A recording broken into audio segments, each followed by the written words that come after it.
ሰላም ጤና ይስጥልን የቱና ኒውስ ቤተሰቦች እንደምን ቆይታችኋል? ሰበር ዜናዎችን ይዘን መጥተናል። ቻናላችንን ሰብስክራይብ በማድረግና ዜናውን ላይክ በማድረግ መረጃዎቻችንን ማድመጥ ይጀምሩ።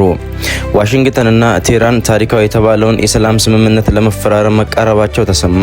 በሆርሙዝ ስትሬትስ አዲስ ወታደራዊ ግጭት ተቀስቅሷል። ዋሽንግተን በአሜሪካና በኢራን መካከል ለዓመታት የዘለቀውን ወታደራዊ ውጥረት ያረግባል የተባለ ታሪካዊ የጋራ መግባቢያ ሰነድ ለመፈራረም ሁለቱ ሀገራት ከመቼውም ጊዜ በላይ መቃረባቸውን የሁለቱም ወገኖች ከፍተኛ ባለስልጣናት አስታውቀዋል። ይሁን እንጂ ይህ የዲፕሎማሲ ተስፋ በተሰማበት በዚሁ ሰዓት በሆርሙዝ ስትሬትስ የባህር ቀጠና ላይ አዲስ ወታደራዊ ግጭት መከሰቱ ታውቋል። የዜናውን ዝርዝሮች ይዘቶች እንደሚከተለውም አቀርበነዋል። ስምምነቱና የይዘቱ ልዩነቶች።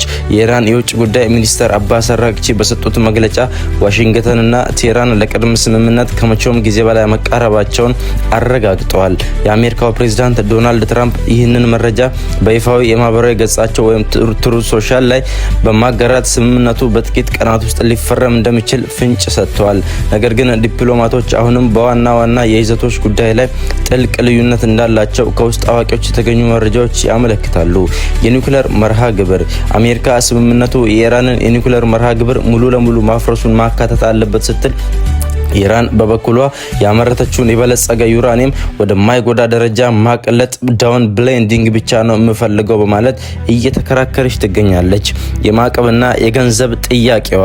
ቴህራን የታገደባት የገንዘብ ክምችት በከፊል እንዲለቀቅላትና የነዳጅ ማዕቀብ እንዲነሳላት እየጠየቀች ሲሆን ዋሽንግተን ግን ኢራን ግዴታዎቿን ሳትወጣ ምንም አይነት ፈንድ አስቀድሞ እንደማይለቀቅላት በጽኑ አቋም አስታውቃለች።